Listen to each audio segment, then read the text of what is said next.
grand-maman voulait apprendre à coudre à ses filles et donc elle lui a fait Delphine en 1945. Et maman a appris à coudre, mais avec des rubans.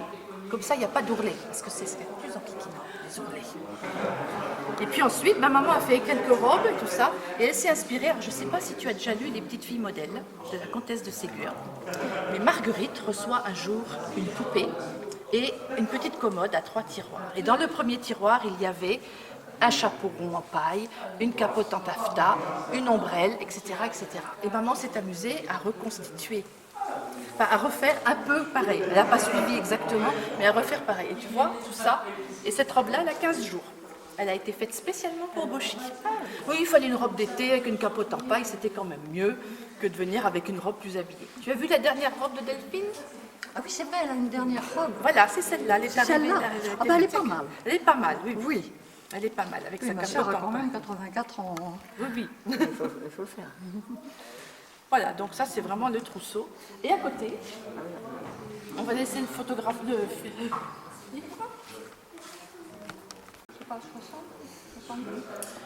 Donc, et ici, la dame 1860 qui porte une crinoline. Alors, la crinoline, c'est au départ un grand jupon en tissu fort, mais avec des cerclages à l'intérieur. Et ensuite, c'est devenu une cage métallique qui a été créée par les établissements Peugeot et qui a fait leur fortune. Donc, l'origine des voitures Peugeot, ce sont les crinolines féminines. Alors, c'est pareil, la crinoline, c'est une cage en fer. Donc, plus ou moins articulée pour pouvoir passer les portes. On ne pouvait pas s'asseoir. Enfin bon, c'était formidable à vivre. Mais c'est vrai que ça a une certaine allure, parce que tu as les robes qui bouffent et tout ça. Alors, Constance a été obligée de changer de robe, parce qu'on n'a pas voulu, même si le costume est là, mais sa voilette a craqué, donc on lui a mis une robe d'été beaucoup plus ouverte, de saison, elle aura moins chaud. Mais elle a vraiment tout, sa tenue d'hiver, c'est une robe de mariée là-bas, sa robe de bal, qui nous a toujours fait rêver, mais c'est moi. Ben voilà, vraiment on peut entièrement l'habiller, la déshabiller. Voilà. Et ça, c'était la poupée de ma grand-mère, elle était sur sa commode, et quand on passait chez elle, on avait le droit de jouer avec. Quand on était tout seul. Delphine, c'est pareil, on avait le droit de jouer avec quand on était tout seul. Pas de dispute. Voilà, parce qu'on était 5 enfants, et du coup, on jouait avec quand on était malade. Parce que les autres étaient à l'école. Parce que sinon, c'était trop risqué. Et en France. Alors, en France, on va d'abord commencer par la Bourbonnaise, c'est du côté de Moulins. La Bourbonnaise porte un chapeau à 2 bonjours. Voilà, un devant, un derrière. À côté, vous avez le costume de Mâcon, donc la Bresse. Et ça, c'est un héritage de costume espagnol du temps où les Espagnols occupaient la région. Donc ça remonte au XVIe siècle, hein, quand même. Et donc c'est le même genre de chapeau qui a été porté comme ceci. Ensuite, moi je vais passer par derrière, comme ça, bon. L'île d'Oléron, la dame porte la quichenotte, qui vient de l'anglais kiss me not, ne m'embrassez pas. Essayez d'aller brasser une fille au fond, hein, n'est-ce pas? On peut toujours y arriver. Alors celle-là, elle est un tout petit peu plus grande parce que c'est pareil. Grand-maman est partie de la paire de bottes en caoutchouc qu'on lui avait offerte et du coup, elle a fait la poupée au-dessus. Et à côté, il y a un âne culotte. C'est pour protéger l'âne des chardons. Et puis donc, elle ramasse des huîtres. Alors, jusqu'à maintenant, on n'avait pas encore vu de céramique. La céramique, c'est fait par mon grand-père et aussi par ma mère. Voilà. Ensuite, en Bretagne. Je vais donc vous présenter le costume de Pont-l'Abbé. Et là, vous allez me dire, oh, mais Pont-l'Abbé, c'est pas ça. Pont-l'Abbé, c'est le tuyau de poêle. Eh bien non, Pont-l'Abbé, avant, c'était une petite coiffe. Et puis un jour, leur clocher a été abattu, suite à des soucis avec le pape. Donc, ils n'avaient pas le droit de reconstruire le clocher. Donc, elles ont commencé à faire monter leur coiffe. Et maintenant, elles continuent à faire monter la coiffe, mais là, c'est uniquement une histoire de touristes. Et ça, j'en suis sûre depuis l'année dernière, parce que j'ai vu un bagade, ils présentaient les costumes, et ils expliquaient que maintenant, au fur et à mesure, la coiffure évoluait en montant. Alors, pour se coiffer comme une bigoudaine, puisque le Pont-l'Abbé, on appelle, c'est la région du pays bigoudin, il y a 2 heures de coiffage. Il fallait d'abord remonter, on mettait un petit bonnet sur la tête. Ensuite, on remonte les cheveux en chignon par-dessus le petit bonnet. Ensuite, on met un ruban autour du chignon, et seulement après, on commence à piquer les morceaux de dentelle. Puis le ruban. Voilà. Alors, toutes les broderies traditionnelles de Bretonne, sont faites par les hommes, parce que le tissu est trop épais pour les femmes, elles n'arrivaient pas à le percer. Et donc c'est les hommes qui brodaient en hiver. L'été, bien sûr, ils étaient à la pêche. Là, vous avez un monsieur de Quimper avec des bragoubrazes, pantalons larges. Et ici, un monsieur de Douarnenez. Alors lui, c'est un très bon parti. Il a 4 gilets. Parce que très souvent, les costumes folkloriques, les costumes des régions, des pays, montrent l'intérêt de la situation familiale. On peut savoir si la personne est mariée, si elle ne l'est pas encore, si elle est un bon parti. Souvent, les filles, on calcule au niveau de la broderie. Elle aussi doit être très certainement un bon parti, elle est très bordée. Donc, tout ça servait aussi à la vie de... C'était les codes, les codes. Les codes. On va traverser la France, nous avons une Savoyarde de la Tarentaise. Et elle porte une jupe qu'on appelle la jupe en queue de canard. Donc c'est entièrement laitonné, elle bouge, je ne peux pas les toucher parce qu'elles sont vraiment très branlantes. Mais la robe peut remonter comme ça, un peu comme Une petite queue de canard. voilà, une petite queue de canard. Et elle porte une coiffe qui s'appelle la frontière. Il faut se rappeler que la Savoie n'a été rattachée à la France qu'en 1860. Et ici, vous avez tout un groupe normand.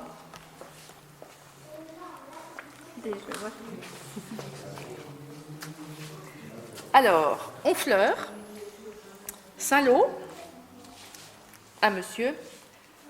Alors, elle, c'est la grande volante de Coutances. La mitre de Bolbec et le Pierrot d'Yvetot. Voilà. Alors, je vous parlais tout à l'heure du hennin du Moyen-Âge.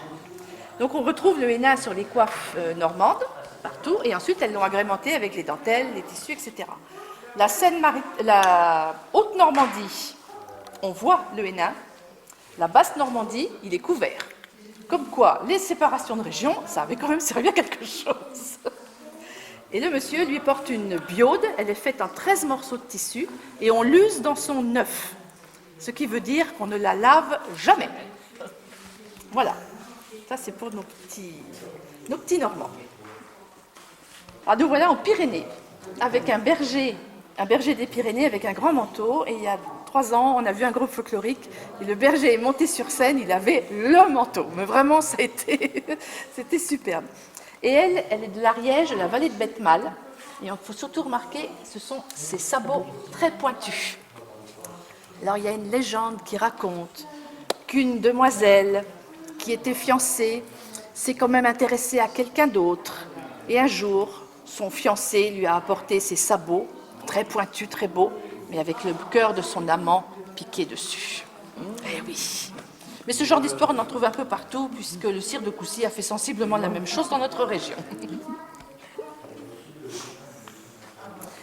Et là, maintenant, nous voici en Provence.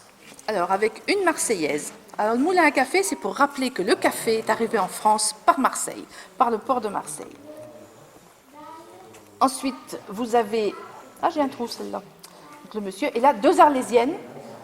Alors, les Arlésiennes, la jeune et la vieille. On voit la différence de coiffe, parce qu'elles remontaient leurs cheveux et elles tiraient très fort. Et plus on vieillit, moins on a de cheveux. Donc, on agrandit le ruban. Et ici, vous avez donc un très joli fichu de dentelle. Alors devant, ça s'appelle la capelle ou chapelle, parce qu'on y met les seins. Et derrière, on y met, le châle derrière est tout plié, c'est le bénitier où pleure l'amant et conduit. Il y a des jolies histoires partout. Hein. Et donc la Provençale, là, porte le berry coquet. Le pays de Montbéliard. Le pays de Montbéliard, elle porte un diri, c'est un petit chapeau, avec les rubans devant, derrière. Et là, c'est le tissu s'appelait la verquelure. Et cette poupée-là, quand ma grand-mère l'a faite, et puis ensuite, nous sommes allés habiter, nous, dans le pays de Montbéliard, et on a constaté que la robe n'était pas froncée comme elle l'avait fait, mais à plis plat. Et du coup, grand-maman était un peu déçue parce qu'elle n'avait pas eu la bonne information. Et enfin, des Alsaciens. Alors déjà, vous allez me dire, oh non, c'est rouge. C'est la région.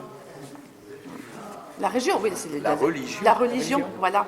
Donc la jupe est verte parce qu'elle est protestante, rouge quand on est catholique et violette quand on est juive.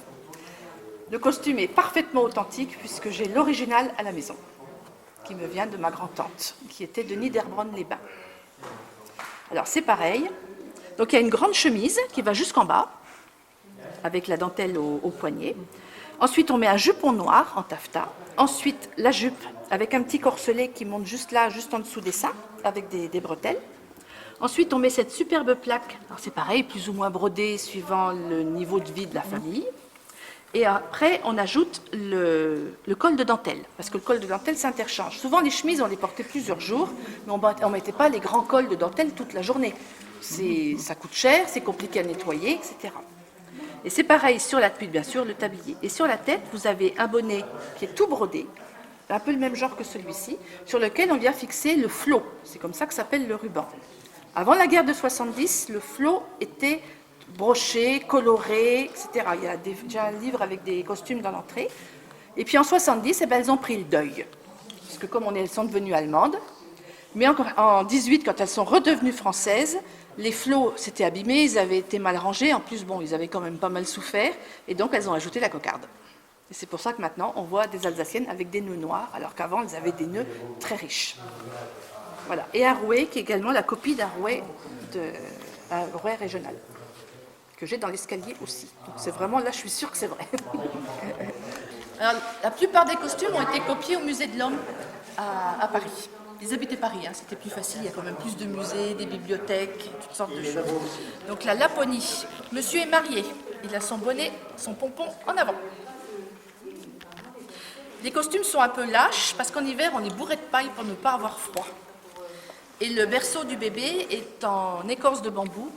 Et j'ai lu dans Saint-Mathérèse du mois dernier qu'ils étaient prévus pour également flotter, parce que la région de Laponie est un pays plein de marais, et que donc tout était prévu. écorce de quoi, vous dites ? De bouleau. Non, tu avais dit bambou.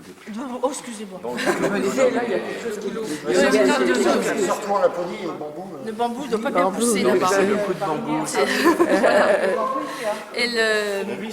Et donc ça permet aussi de flotter pour que le bébé ne risque pas de se noyer. On va lui dire bonjour du coup.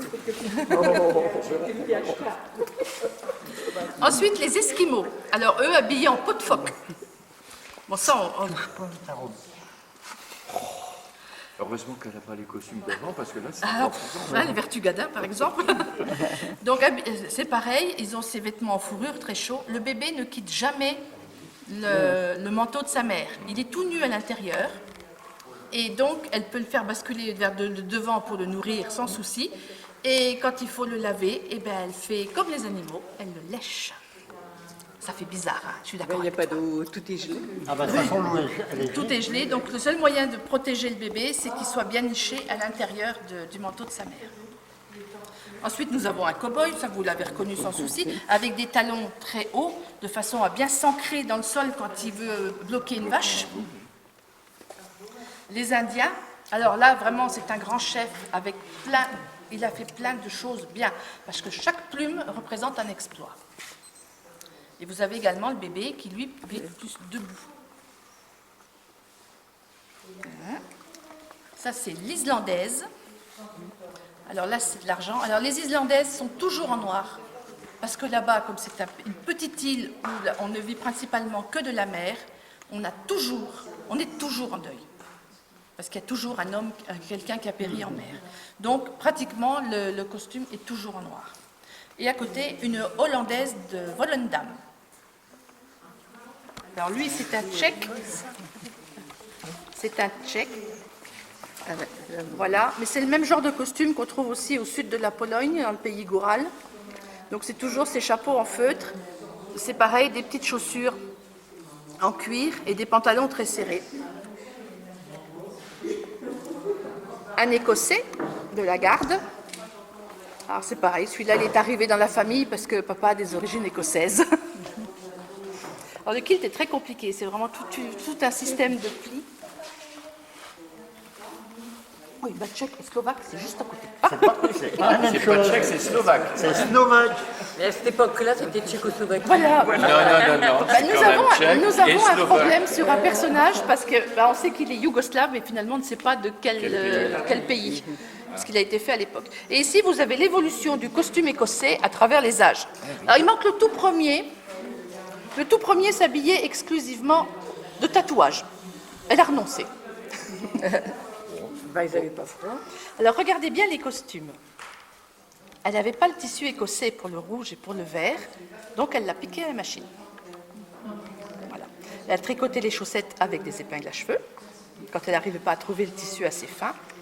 Et donc là, vraiment, on a tous les uniformes au travers des âges. Donc c'est les premiers qui